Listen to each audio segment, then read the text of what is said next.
안녕하십니까. 전기차 읽어주는 남자 정인남입니다. 네, 오늘도 테슬라 소식으로 여러분들 찾게 되었습니다. 오늘은 저번 영상에서 말씀드린 영상이 어떻게 보면 연장선이라고 보시면 될 것 같습니다. 차량 호출 관련된 내용인데 지금 이 영상을 찍고 있는 2014년 12월 23일 2020년식 모델 3 롱레인지 FSD를 옵션을 탑재한 이 차량은 아직 할리데이 업데이트를 받지 못했습니다. 저만 못 받은 게 아니라 원래 하드웨어 3.0을 탑재한 차량들은 아직 업데이트를 받지 못하고 계세요. 그래서 이 실제 업데이트를 받고 나서 어떤 것들이 바뀌었고 어떤 것들이 없어졌는지 말씀드리기에는 다소 어폐가 있을 수는 있지만 홈페이지에 있는 이 매뉴얼 그리고 PDF화된 이 매뉴얼에서 어떻게 될지 예상이 되기 때문에 이거에 대해서 미리 좀 말씀을 드리고자 합니다. 차량 호출 관련된 내용인데 저번 영상에서는 이 스마트 차량 호출 중국산과 미국산의 차이에 대해서 말씀드렸는데 그 외에도 이제 미국산 차량들에 대해서 좋아지는 것만 있느냐 없어진 거 없느냐 이거에 대해서 잠깐 말씀을 드릴까 합니다. 거창하게 말씀드렸지만 간단합니다. 미국산 차량들도 기존에 있었던 PP 주차가 없어질 가능성이 좀 보여요. 무슨 말이냐? 사실 PP 주차를 많이 쓰시는 분이 계실 겁니다. 왜냐하면 EAP 중에 그나마 잘 쓰는 게 있다. 첫 번째로 깜빡이 넣으면 알아서 차선 변경하는 거 오토파일럿 중에 되는 거. 그리고 두 번째가 바로 PP 주차입니다. PP 주차가 무엇이냐? 테슬라 구형 차량들 보시면은 이 기어봉 오른쪽 쪽에 가운데 중지로 누를 수 있는 버튼이 있습니다. P단으로 바꾸는 그 버튼이거든요. 이거를 두 번 딱딱 누르면은 모니터상이 뜹니다. 이거 주차 뒤로 갈까 앞으로 갈까 알아서 주차해 줄게. 운전자가 차를 내리면은 뒤로 쭉 후진해 가지고 주차를 해줍니다. 이거 앞을 누르면은 앞으로 가서 주차를 해주고요. 전방 주차가 되는 거라고 보실 수 있겠죠. 어떤 때 쓰냐? 주차를 해야 되는데 옆에 있는 차가 너무도 꽉 붙여놨어. 그럼에도 불구하고 나는 주차를 해야 돼. 근데 주차하면은 내가 못 나갈 것 같은 그런 상황. 많지 않습니까? 우리나라는 특히 많죠. 그럴 때 PP 주차를 많이 씁니다. 이 PP 주차가 없어질 것 같아요. 아예 없어진다기보다는 좀 당분간 없어질 것 같다는 느낌. 일단은 매뉴얼을 보시죠. 이 홈페이지에 있는 매뉴얼과 홈페이지에서 PDF로 받아볼 수 있는 매뉴얼에 약간 차이가 있는데 차량에서 내리기 전에 차량 호출 시작 이게 바로 PP 주차거든요. 이 홈페이지에 나와 있는 매뉴얼에는 없습니다. PDF는 있고요. 근데 여기 조건이 무엇이죠? 컨티뉴어스 프레스 모드 설정이 비활성화가 되어 있는지 확인을 해야 됩니다. 컨티뉴어스 프레스 모드가 무엇이냐? 차를 불러내는 이런 것들을 이용할 때 핸드폰 앱에서 조작을 않습니까? 근데 조작할 때 계속 누르고 있어야만 작동을 하게 되는 게 컨티뉴어스 프레스 모드 설정이 활성화되었을 때 이런 식으로 작동하게 됩니다. 이게 비활성화가 되면은 예를 들어 앞으로 간다? 그냥 앞으로 한번 눌러놓으면 내가 별도의 조작하기 전까지 그리고 앞에 장애물이 있을 때까지 그냥 계속 앞으로 갑니다. 후진 버튼, 뒤로 가기 버튼을 눌러도 마찬가지고요. 다만 기존에 있던 덤프 스마트 서먼 이것은 계속 누르고 있어야 돼요. 이 옵션과 상관없이. 그러니까 딱 말 그대로 컨티뉴어스 프레스 계속 눌러야만 내가 원하는 대로 서먼이 된다. 스마트 서먼은 무조건 컨티뉴어스 프레스가 필수지만 앞뒤로 가는 것은 이 옵션을 선택함에 따라서 달라질 수가 있다. 근데 이 PP 주차를 운용하기 위해서는 이 컨티뉴어스 프레스 모드 설정이 비활성화 되어 있어야 된다. 생각해보면 당연하죠. 차문을 말 그대로 바로 닫으면은 얘가 아무런 동작을 하지 않더라도 바로 뒤로 가지 않습니까? 차량을 내리고 나서 핸드폰을 누르고 있는 게 아니니까요. 그러니까 비활성화 되어야 되는 게 너무도 당연해요. 근데 이번에 이 홈페이지에서 매뉴얼 44버전이 업데이트되면 어떤 것이 바뀌냐? 컨티뉴어스 프레스 모드 설정 이게 항상 활성화돼 있는 것으로 바뀌었습니다. 그러면은 원래 이거 옵션을 설정할 수 있는 거였냐? 네, 지금 제 차 보니까 설정할 수가 있어요. 설정할 수 있으니까 이런 게 있겠죠. 비활성화 해놔라, 활성화 해놔라 이런 내용이 있겠죠. 근데 좀 재밌는 게 활성화가 되어 있다 항상. 뭐야 이거? 그러면 이 메뉴 있는 이유가 있습니까? 그냥 없애버리지 이럴 거면.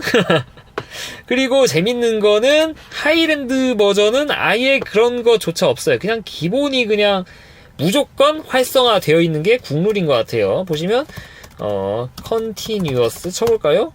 없어요. 아예 하이랜드부터는 빠졌다라는 거. 결과적으로 이 PP 주차를 이용하기 위해서는 컨티뉴어스 프레스 모드 설정이 비활성화가 되어 있어야 되는데 이 44버전 할리데이 업데이트를 받으면은 무조건 활성화가 되어 있다. 이래서 여러분들은 PP 주차를 못 쓰십니다. 그러면은 그럼 그 주차장에 빼곡 한 대 집어넣으려면 어떻게 해야 돼? 앞에다 세워놓고 내려가지고 앱을 켜가지고 후진 그거 누르고 계셔야 돼요. 네, 더 복잡해졌죠. PP 주차는 그냥 문만 딱 닫으면 알아서 뒤로 슉 가니까 이게 되게 좀 어떻게 보면 간지거든요. 주차장에 보면은 저거 미친 이상한 놈 아니야? 저거 차 3분의 2 집어넣고 저렇게 문 닫고 가버려? 하는데 차는 알아서 뒤로 쑥 가가지고 뒤에 벽 있는 데까지 간 다음에 싹 주차를 해준다는 거. 이게 진짜 간지거든요. 노룩 주차라고 들어보셨나 모르겠는데 이게 미국산 차량들 FSD 사신 분들이 많이 쓰던 그런 밈 같은 거였나? 20년도엔 좀 그랬습니다. 라떼는 말이야. 좀 그런 게 있었단 말이죠. 근데 이게 이제 없어진다. 너무도 슬픈 일이죠. 이거는 너프죠.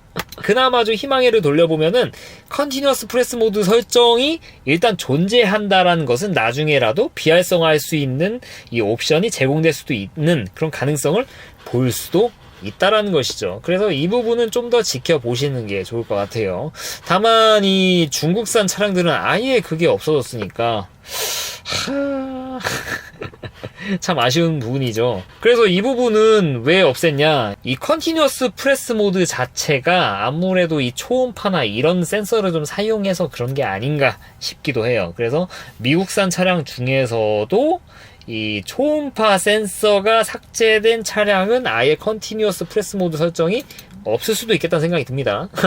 만약에 이런 분 계시면 댓글 달아주세요. 아무튼간에 잘 쓰고 있던 그 PP 주차가 없어진다. EAP에서 가장 많이 쓰는 건데. 그래서 간지나게 주차하고 이런 거 없어졌다. 네, 업데이트하기 전에 많이 써야 될 것 같습니다. 마냥 좋아지는 것뿐만 아니라 이렇게 나빠지는 것도 있다라는 거 좀 아쉬운 얘기고요. 그리고 여기서 한 가지 더. 네, 키팝을 이제 사야겠다 하시는 분들 많이 계시죠. 그러니까 중국산 차량을 사시는 분들 중에 EAP나 FSD를 쓰더라도 앞뒤로 가는 거를 쓸 수 없었으니까 그동안은 키팝의 필요성이 없었는데, 야, 미국산 보니까 키팝 가지고 이 주차장에서 앞으로 가기 뒤로 가기 이렇게 하던데 나도 키팝 사야지. 네, 멈추세요. 멈추세요. 일단 첫 번째로 제가 키팝이 있어도 FSD가 있어도 잘 안 들고 다닙니다. 물론 키팝 있으면 편하지만 키팝 들고 다니는 것 자체가 좀 그래요. 안 들고 다니면 사놓고 솔직히 이것도 레퍼럴로 사긴 했는데 안 들고 다닌다는 거. 일단 첫 번째. 그리고 두 번째, 여기 매뉴얼 보시면 리모트 키로 차량 호출 작동하기가 있는데 여기도 그놈의 컨티뉴어스 프레스 모드가 또 나옵니다. 설마 비활성화 되어 있어야 되냐? 네, 비활성화가 되어 있어야 이게 작동을 해요. 근데 아까 제가 뭐라고 말씀드렸죠? 미국산 차량도 이 할리데이 업데이트를 하게 되면은 컨티뉴어스 프레스 모드 설정은 항상 활성화가 되어 있다. 결과적으로 미국산 차량들도 키팝으로 쉽게 이렇게 앞뒤로 빼셨던 분들 못 쓰게 될 가능성이 대단히 높다. 네, 이랬는데 되면은 저 욕하셔도 되지만 일단 매뉴얼만 보고 말씀을 드리는 거예요. 그럼 미국산도 똑같이 키팝을 쓰는 게 거의 무의미해지는 수준? 이거 좀 안타까운 일이죠. 이게 왜 좋냐면은 GPS가 좀 안 잡히는 그런 상황이 있었습니까? 우리나라는 지하주차에 많으니까. 근데 키팝을 쓰잖아요? 그리고 FSD나 EAP가 있잖아요? 앞으로 빼는데 딜레이가 거의 없습니다. 근데 여러분들 앱을 통해서 앞으로 가기 뒤로 가기 하려고 하면은 얘가 GPS 잡는데 시간 걸리죠. GPS 막 먼 데 잡으면은 앞으로 안 가요, 얘네. 안 가요. 그래가지고 저 GPS 안 잡혀가지고 막 연문에서 타고 트렁크 통해서 막 침입하고 침입? 그랬던 적이 있었습니다. 그 꼴이 싫어가지고 키팝을 들고 다니는 건데 그게 안 된다. 이거는 좀 아니 왜 없던 것을 뺏어 가는지 모르겠습니다. 아무튼 좀 여러모로 아쉬운 부분도 있다라는 거. 다만 이렇게 되면서 액츄얼리 스마트 서먼이 생기니까 좋은 거 아니냐? 물론 좋긴 하지만 솔직히 스마트 서머는 예전에도 없었던 게 아니거든요. 물론 지금 새로 생긴 액츄얼리 스마트 서머는 지금 미국에 돌아가는 FSD의 기술을 어느 정도 쓴다는 것 자체가 좀 다른 부분이지만 냉정하게 85m, 65m 이거 얼마나 쓰겠습니까? 이것도 저는 예능용이라 생각하고 제가 전 영상에서 막 코스트코에서 쓰네 어쩌네 이렇게 얘기를 드렸지만 우리나라 현실에서 사실 쉽지 않을 겁니다. 이게 본의 아니게 민폐가 될 수도 있는 부분. 그래서 할리데이 업데이트 하면은 그래도 어차피 안 쓰더니 액츄얼리 스마트 서머는 좀 그냥 보기 좋은 비 좋은 개살구 느낌. 물론 이게 나중에 발전하면은 달라지겠지만 현재로서는요. 반면 그동안 잘 쓰고 있었던 PP 주차 그리고 키팝으로 앞뒤로 빼는 거는 못 쓰게 됐다라는 거. 이거 굉장히 좀 안타까운 소식. 제발 제가 예상하는 게 틀렸으면 좋겠습니다. 그래서 차라리 욕 먹었으면 좋겠어요. 욕 먹었으면 좋겠습니다. 아무튼 근데 매뉴얼만 봤을 땐 이렇다는 거 아쉬운 부분이 있으니까 이 키팝을 사시려는 분들 특히 좀 주의하시라 좀 말씀을 드리고 싶어요. 오늘 첫 번째는 좀 안타까운 소식 이렇게 말씀을 드렸고요. 그리고 두 번째 소식 FSD 얘기인데 FSD가 뭐 우리나라에 그렇게 뭐 와닿지 않는 내용이기는 하지만 그래도 여러분들이 알아두셔야 될 게 저처럼 이제 미국산을 사시는 분들은 FSD가 언제 들어올지 모릅니다. 당장 갑자기 내년에 들어와도 이상하지 않은 상황이에요. 저는 이렇게 빨리 들어올 것 같다는 생각 안 했는데 요새는 갈수록 빨리 들어올 것 같다는 생각이 많이 드는 거는 왜인지 모르겠어요. 왜인지 모르겠어요. 다만 이제 미국산 모델 S, 모델 X 분들은 아주 가장 뭐 훌륭하신 분? 가장 부러우신 분들이고 미국산 모델 3, 모델 Y를 우리나라에서 판매하는 거를 타시는 분들은 무조건 하드웨어 3가 들어가 있다는 것이죠. 그래서 하드웨어 3를 가지고 FS3를 구현하는 거에 대해서 회의적인 이렇게 시각으로 보시는 분들이 많고 저도 어느 정도 좀 공감을 합니다. 다만 이제 그 와중에도 하드웨어 3를 위한 FSD 업데이트들은 계속 좀 지속이 되고 있는 거 이런 부분을 좀 보여드리려고 소개시켜 드리려고 이렇게 영상으로 좀 다뤄볼까 해요. 네, 지금 돌아다니고 있는 FSD 버전 13 이거는 다 하드웨어 4 버전입니다. 하드웨어 3는 12.5.4 버전에서 멈춰 있어요. 하드웨어 4 같은 경우에는 12.5.6인가 막 이렇게 빡빡 넘어갔을 겁니다. 넘어가면서 드라마틱하게 바뀐 그런 포인트들이 좀 있어요. 근데 하드웨어 3.0은 이런 것들을 커버하지 못하기 때문에 12.5.4.2 버전에서 계속 멈춰 있었다라는 것이죠. 네, 이 와중에 뭐 버전 13은 거의 꿈도 못 꾸는 수준인 것 같아요. 현재로서는. 물론 이게 어느 정도 최적화되면 들어올지 모르겠지만 버전 13에서 바뀌는 부분이 많아서 그래서 여기서 멈추냐? 아니죠. 계속 업데이트가 되죠. 테슬라 S홍님께서 X에다 얘기를 한 게 연말까지 하드웨어 3.0을 탑재한 차량에게도 FSD 업데이트가 있을 것이다 라는 거를 이야기를 했다라고 해요. 다만 이것은 버전 13이 아니라 버전 12 버전, 여전히 12 버전이라는 거. 여기서 추측하기로는 버전 12.6 버전인데 그래도 12.6 버전에서 많은 것이 변할 것으로 기대되는 사항들이 좀 몇 가지가 좀 있어가지고 좀 보여드리려고 해요. 하드웨어 3.0에서 4.0과 좀 차이가 났던 이 버전에서 가장 큰 차이가 뭐였냐? 크게 이런 것들입니다. 뭐 자동 스피드 체인지라든지 스피드 셀 그리고 허리 모드 생긴 것들 이런 것들이 있는데 그리고 이것도 있죠. 오디오 데이터 컬렉션 이런 것들도 있죠. 뭐 예를 들면 구급차 지나갈 때 삐용삐용삐용 하면은 얘가 알아서 듣고 비켜주는 거. 이거는 막 그렇게 크게 어려운 그런 능력은 아닌 것 같은데 사실 이놈이 좀 핵심이죠. 엔드-투-엔드 하이웨이 스택인데 이게 하드웨어 3.0과 하드웨어 4.0을 구분짓는 상당히 큰 스택이라고 보시면 될 것 같습니다. 엔드-투-엔드가 무엇이냐? 뭐 간단하게 설명을 드리면은 그냥 사람이라 생각하면 되지 않나?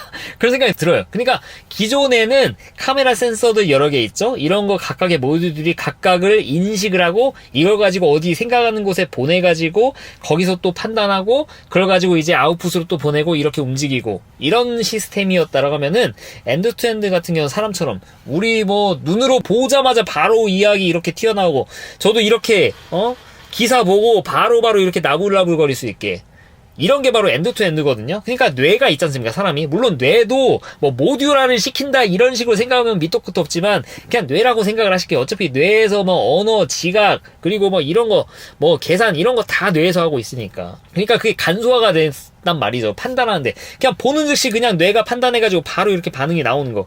이게 바로 엔드-투-엔드인데 이게 버전 12 버전의 가장 큰 피처라고 해야 될까요? 이게 도시 시티에서는 이게 가능했었습니다. 원래도 가능했어요. 하드웨어 3.0도 가능합니다. 엔드-투-엔드. 이게 다른 데서는 잘 못 따라오는 다른 제조사에서 못 따라오는 어마어마한 그런 기술인데 이게 하드웨어 3.0은 여기까지 못 도달했어요. 하드웨어 4.0부터 차이가 난 게 이제 엔드-투-엔드 하이웨이 스택.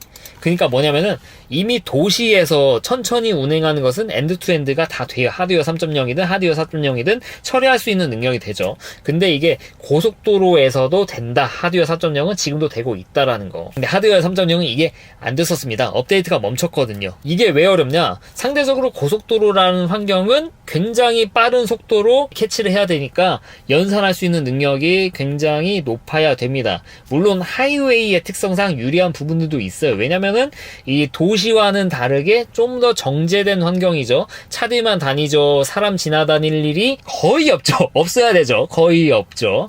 그리고 대체로 다 균일한 속도, 도로 폭도 넓고 차선도 많고, 그러니까 여러분들 FSD 지금 우리나라에서 NOA가 고속도로에서만 되는 거 생각해보시면 답이 나옵니다. 이게 생각할 수 있는 부분이 생각보다 많지 않아서 그래요. 다만 앞에서 말씀드린 것처럼 이 빠른 속도로 움직이는 것을 빠르게 생각하는 거는 또 다른 문제다. 근데 하드웨어 4 버전부터는 엔드-투-엔드 하이웨이 스택이 들어갔었는데 하드웨어 3.0은 그게 안 들어갔었다는 것이죠. 그러니까 이제 애쉬옥이 이거 연말에 하드웨어 3.0을 위한 FSD도 업그레이드 해줄 거야. 물론 버전 12야 라고 이야기를 했으니까, 그래?